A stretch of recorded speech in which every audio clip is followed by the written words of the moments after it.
All right, welcome back, linguists who take statistics for linguists.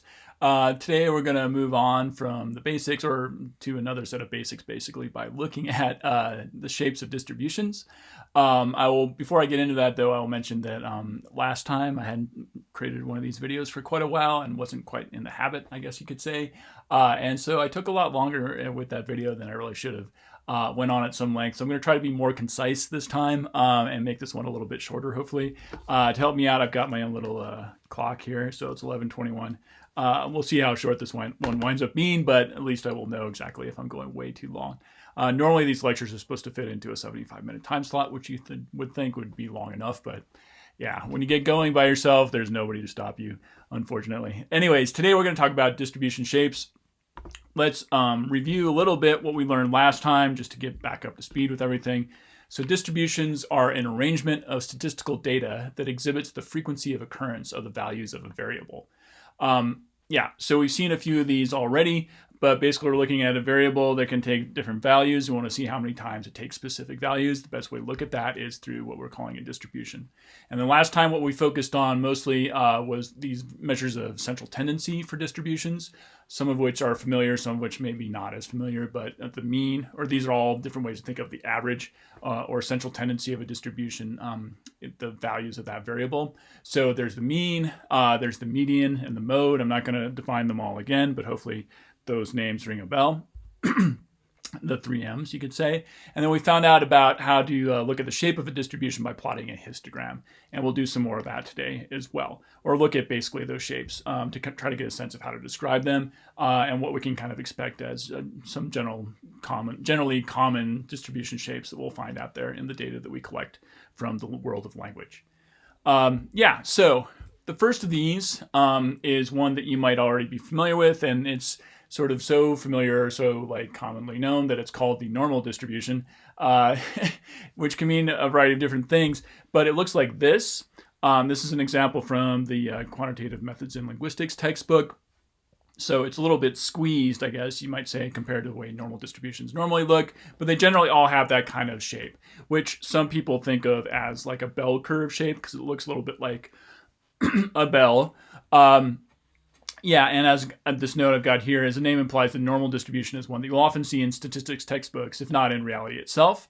And I've got a little note about the bell curve here. But I will say as well that people will often assume, like just given any different sort of variable you might be dealing with out there, that sort of the default distribution shape you can expect is normal distribution shape. It's sort of like the unmarked distribution.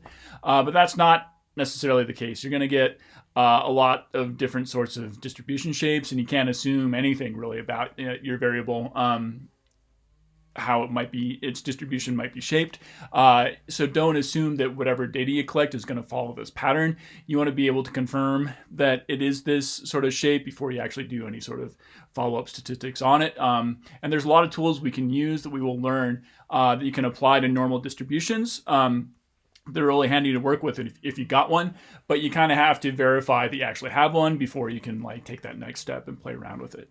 So don't make too many assumptions, but this is a very commonly known distribution shape, and it's kind of easy to conceive of because it's nice and symmetrical, right? Which is not going to be the case with some of these other distribution shapes we'll play around with today or look at today. So one of the things that makes normal distribution attractive to work with is that it's defined mathematically.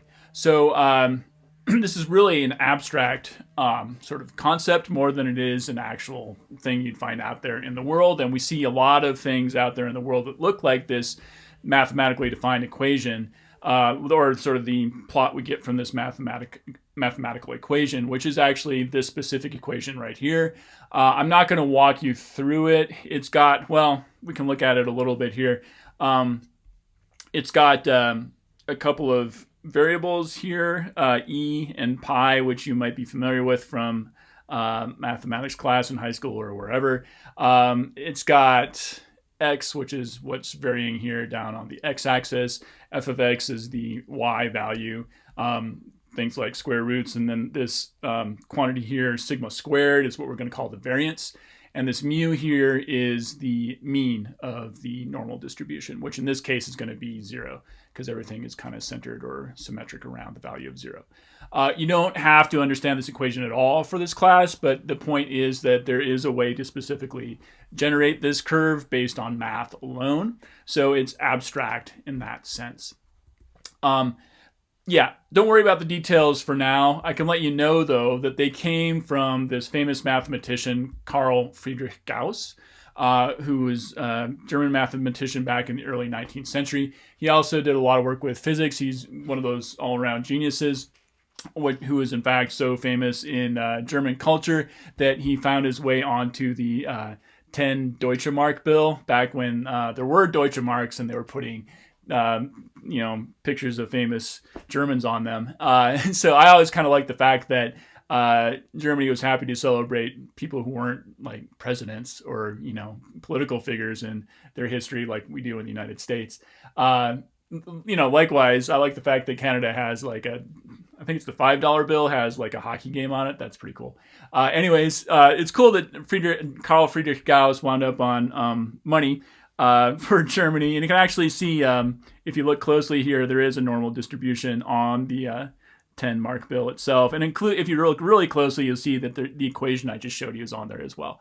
Because why not, right? And this is what he figured out about the world. But for this reason, the normal distribution is also sometimes known as the Gaussian distribution, along with being known as the bell curve sometimes as well.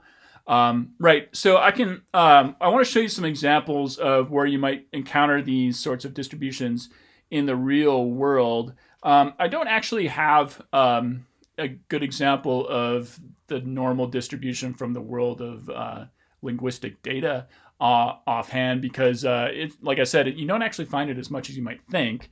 But one place where that's famous for having normal distributions is height distributions. So I'll show you an example of that because I have this posted to the course website to begin with. So the course website here has, this is still from the 2019 class. I'll update this by the time you're watching these videos in 2021. But if you go to the data sets, there's going to be a link here for men's and women's height. And so if I click on this, this is data I got from that Introduction to the Practice of Statistics textbook. And this is height for men and women listed in inches, which you may or may not be familiar with, but it's two different distributions, and it's really kind of abstracted as well, a little bit over basically 100 representative men and women, rather than actual heights of men and women, but you'd expect like one man out of 100 to have a height of 63 inches, which is 5'3", and one dude on the other end of the distribution have a height of 77 inches, which is 6'5", and then a lot of dudes and ladies in the middle. What I want to do is just show you how normal this looks. So I've already got this loaded up. I'm not going to walk you through the details of how to do this exactly yet in R today. We will get into this in a future video though soon because I want you to be able to do this as well. But I'm going to plot a histogram here. We'll do it two ways. So we'll do it for the men first. And I'm blanking a little bit about whether it should be men apostrophe S height or men's apostrophe height. Doesn't matter. Here's a histogram for men's height. So plotting height on the x-axis and then just the count in that data set out of 100. How many times do we see this number? Like how many times we get 70 or 71, so on and so forth. And this is just the default way to plot the histogram in R using this hist command, where it just basically sets the number of breaks or columns for you in the histogram. So I think we've got 1, 2, 3, 4, 5, 6, 7, 8 here. And this looks relatively normal, right? We get that kind of nice curve that's more or less symmetrical. There's a little bit of asymmetry maybe between like this bar and this bar, but otherwise it's pretty dead on. If I plot that with 10 breaks as opposed to 8, it looks a little bit different though. It winds up being a little less normal. We don't get that kind of nice peak here in the middle, which is consistent. So this can kind of vary a little bit depending on what sort of picture you present of your data. That's why it's, there's this old quote from a baseball manager named Leo DeRocher about there are lies, there are damned lies, and then there are statistics. I'm not saying that's the truth, haha, but you can create a world of seeming reality just based on sort of tweaking the way you present some of these numbers. So just be careful about that. And also be careful when you look at graphs in sort of a scientific paper that you really understand what you're looking at, because people can, skew reality a little bit to make it fit the story they want to tell. I'll show you the corresponding graphs for women's height. On average, the women will be a little bit shorter than men, but their distribution will be like correspondingly normal, I guess you would say. It's symmetrical as well, maybe a little bit of asymmetry, but not that much, or at least not enough to sort of like make it look really not normal. It's just not going to be exactly like it looks like in Gauss's, equation. Here's chopping this one up by 10 breaks rather than the sort of default value that R gives it. And we see a little more fine-grained detail in this. It still looks relatively normal, maybe skewed a little bit over here to the right. There's a little bit more, a few more data points here on the high side. But basically that sort of bell curve shape. Maybe if we extended it out further here, we'd see more data points on this side below 58, maybe, not that many more than like 72. This is when, by the time you get up to like 6 feet tall, which is pretty tall for a lady, but basically it's normal, right? But again, the point is it's not exactly mathematically normal. Anytime you look at a distribution, say, well, that looks like it's a normal distribution, you're probably like glossing over some of the fine-grained details and not saying it's exactly something that exactly fits this equation. There are actually ways to that we will learn to quantify how well this sort of distribution fits that equation that Gauss developed, and we can get a number that tells us how normal a distribution actually is. We'll get to that in future lectures, but for now, it's just sort of, we're eyeballing it just to give it sort of a general description that we can go with as we talk about our data. Okay, so I'm not going to say anything more about that, but I talked a little bit about this by getting ahead of myself. It was this concept of skew. One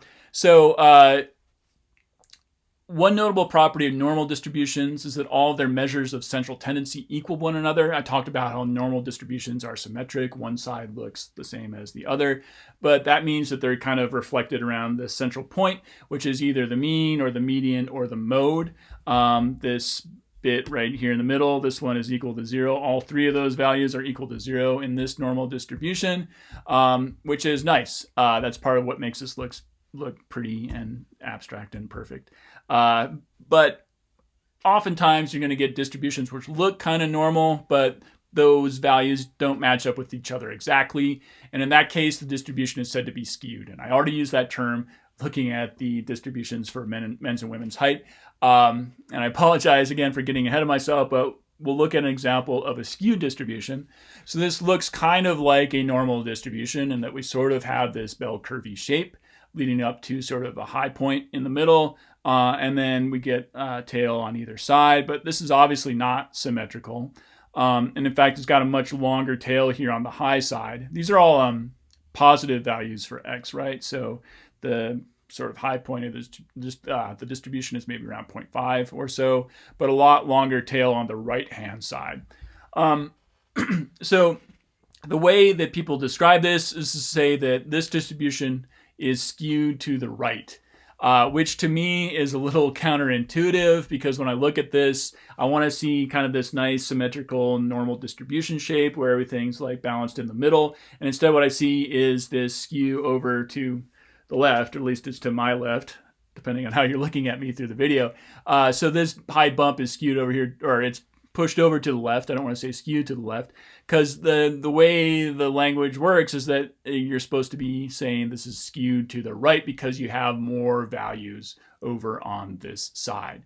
And I guess if they were sort of pushed closer to the middle of the distribution, then things would balance out in a slightly different way by the time you get to this being symmetrical. So if they weren't all pushed over to the right and they moved closer to the middle, you might get a slightly different middle point, and then you'd get sort of a more symmetrical distribution that way.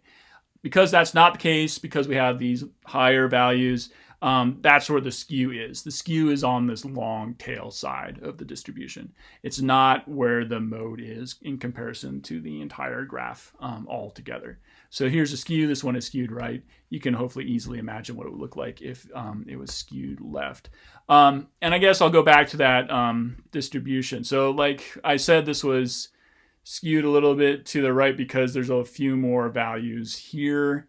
And this tail seems to be a little bit longer here on the right-hand side. Like I said, though, we're not seeing potentially there could be more height, like data points over here, which would balance it out a little bit. But basically, that's why I was saying this is skewed right, is because the high point is a little bit to the left of the graph, and we get more data points on the right. So that's skewed right as well. Yeah, hopefully I haven't belabored that too much. Still keeping track of the time. So let's move on before I run out of what I want to say next. Run out of time before I can say what I want to say next. The mean and the median are usually going to be pulled in the direction of the skew of a distribution. But the skew will affect the mean more than it affects the median. And we saw that example last time where the mean will be affected more by sort of extreme values on either side of the distribution than the median will.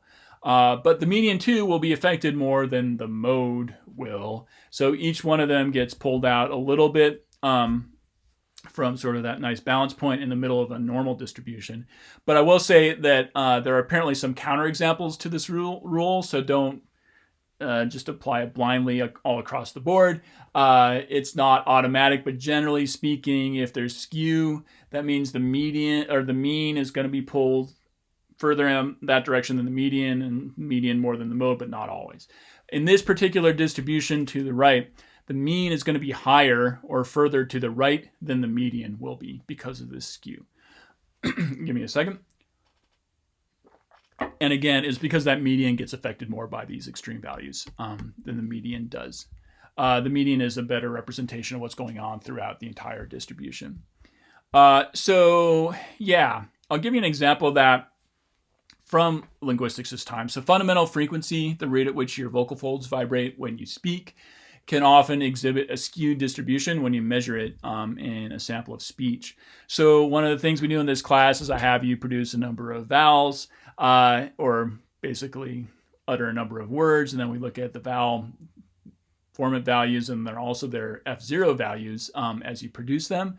And what will generally happen is you get consistent differences generally between men and women for F0, but you also tend to get this pattern with F0, depending on how you measure it, where you will get a lot of high values, and then because there's only so low you can go with F0, you get a lot of values sort of clumped up down here on the low end of the distribution. So you get this kind of skewed right sort of look, where in theory, it seems like it could be normally distributed, but it's not quite, because you tend to get a whole bunch of high values like this. You're not going to get a nice symmetric distribution that way. These are the F0 measurements that I took from the recordings for the first homework exercise from the students in the 2016 edition of this course.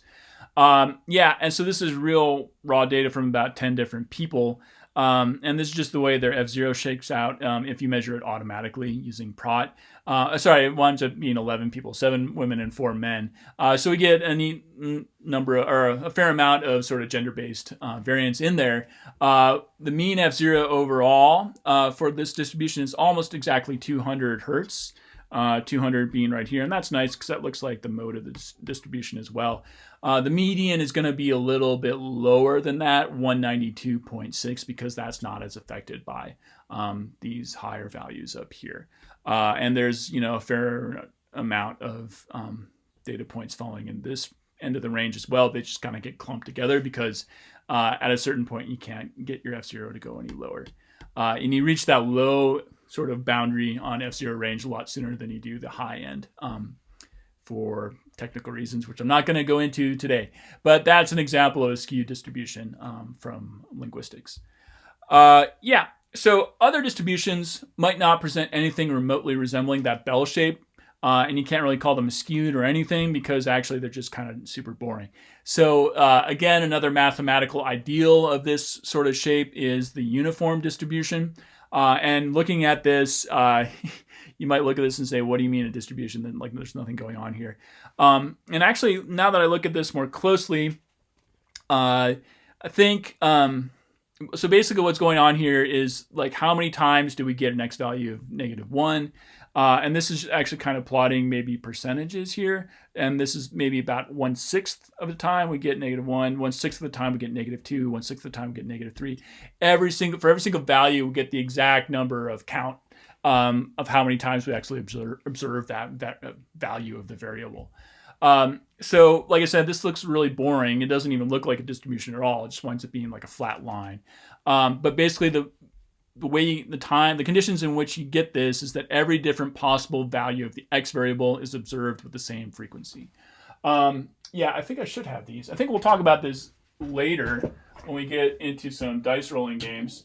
But I've got a couple dice here, which I only have really for this class because I don't play Dungeons and Dragons anymore because I am not a kid like I used to be. But any given die will have 6 sides on it, generally speaking, right? And so if you roll this enough time, like if I rolled this die, so I got 2 and I got, what's next? I keep getting 2, so maybe that's not a good die. 3, so on and so forth. If I roll this, like 600 times, I would expect to get 1 100 times. I'd expect to get 2 100 times. I'd expect to get 3 100 times, so on and so forth. And if I actually did that, you might get like 2 98 times, like 3 103 times, something like that. So it wouldn't be quite exactly a straight line, but it'd be pretty close to it, right? This one's a D12, which I kind of like. It says 12 sides. So, but the same thing, right? So this is a 9. This is a 7, so on and so forth. I'd expect to get an even sort of distribution of all the various output values of this die, assuming it's a fair die. Right, so that will give you normal distributions. Or sorry, not normal distributions. It will give you uniform distributions if you're using dice that are produced the way they ought to be. But that distribution shape itself will look like a flat line. An example of this, it's hard to think of a good example of this from the world of linguistics. I actually saw a talk, I think, last semester by one of our students where they were asking people to rate various sentences, I think in Persian. I'm going to try to track down this data for you if I can find it, but basically they were supposed to give a rating to what, how grammatical do these sentences sound from like 1 to 5 or something. And then people, I think, had no real idea how to do the task. So it was basically all the options were chosen equally, more or less. This is another example I can kind of think of, which is sort of like this, which is the spectrum of white noise, which is maybe not the greatest example, but if you look at sort of how much energy is there at any given frequency in noise, from 0 hertz to 22,000 hertz at the high end, you get a more or less flat line with some variation in the middle. And that's like the same thing whereby if you were sort of to roll dice many hundreds of times, the distribution you will get out of that will look pretty close to a flat line with some ups and downs along the way. In this case, since we're looking at like 22,000 different like values of the variable, and you get a lot of ups and downs. And those ups and downs, since they're randomly generated anyways, should have a distribution of their own. I'm not going to get into that. But basically, where you would see a uniform distribution is if you have a truly random variable, where it's not sort of biasing one value more than any other. They're all sort of equally represented across the board. Yeah, we'll try some more like dice rolling experiments, either virtually or not, to sort of see what this looks like as we get through the semester in this class.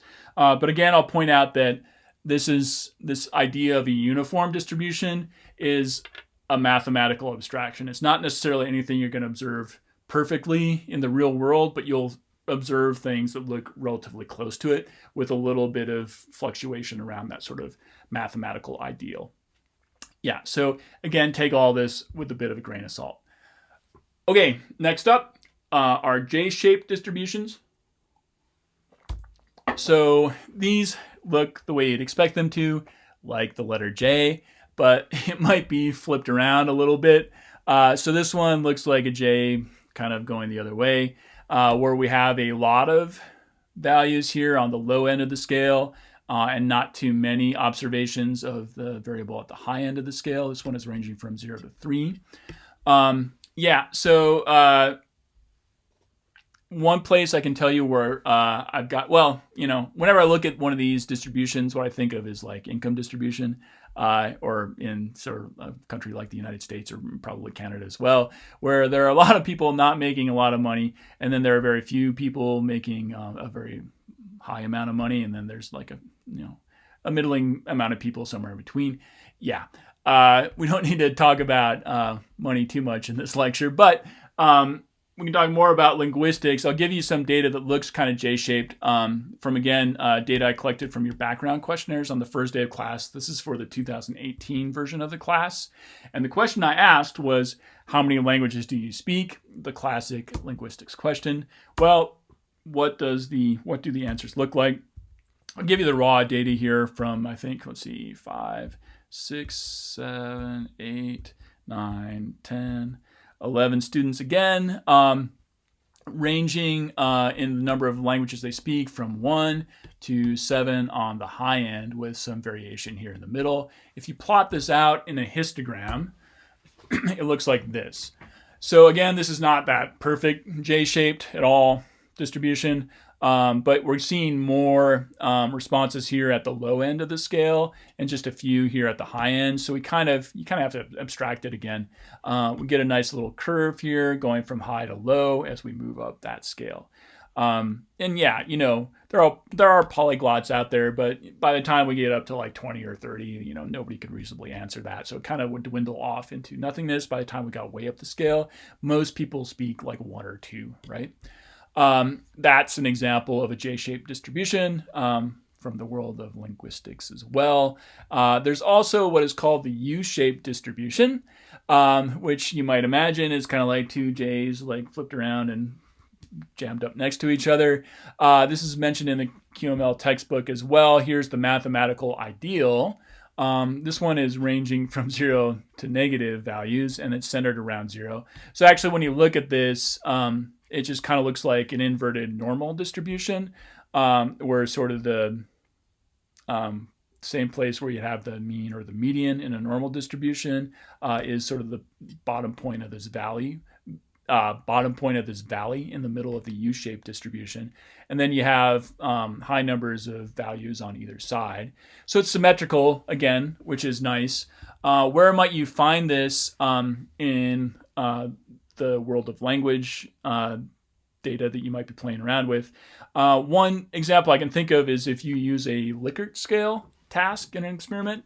And I guess I'll pause here for a moment to say that apparently the actual way to say this name is Likert, not Likert. Yeah, so forget about the rules of English spelling. Anyways, Likert scale, you'd say in a lot of cases like play somebody a stimulus and say rank that on a scale of 1 to 5 in terms of how good it sounds. I've got an example of exactly that sort of thing here from an experiment one of my students did over this past year. So Brooklyn Shepherd was looking at what sort of feeds into the perception of somebody sounding sarcastic.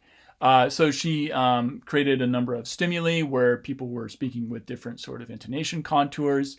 And then she would play those recordings to listeners and say, on a scale from 1 to 5, how sarcastic does this utterance sound? So 1 was supposed to be not sarcastic, 5 was supposed to be really sarcastic, and then like 2, 3, 4 were somewhere in the middle. So in an example like that, you might expect, people to think, well, that doesn't sound sarcastic at all a fair amount of times, and maybe that sounds really sarcastic at all, or really sarcastic a fair number of times. And then they're just kind of using this gradient area in the middle to sort of fudge it a little bit in between those two sort of extreme response options. And then you get a U-shaped distribution, right?